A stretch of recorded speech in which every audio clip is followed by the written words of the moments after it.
يا جماعه انه من شوي لزمني شيء من الخزانه تحت، ما عم بقدر انزل على رجلي ابدا.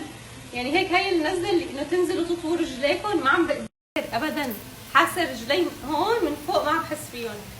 مشلل من ورا هذا التمرين. عملت تمرين واللي هو انه بتمسكوا الدمبلز تبع النادي، مثلا تخيلوا هي دمبل تمسكوها هيك بتصيروا بتنزلوا رجعت وجعتني.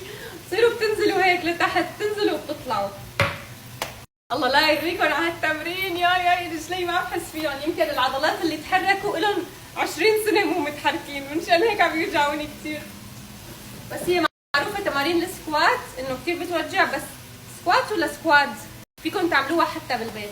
ان شاء الله المره الجاي رح شارككم اياها. يعني هلا بالنادي بتقوي العضلات وبصير شكل الارداف هيك بيضعف كثير، ولانه بتوجع هالقد بتحسوا حالكم عن جد استفدتوا عن جد. فبدي يصير اولاد كنت روح النادي كنت اعملهم، فان شاء الله رح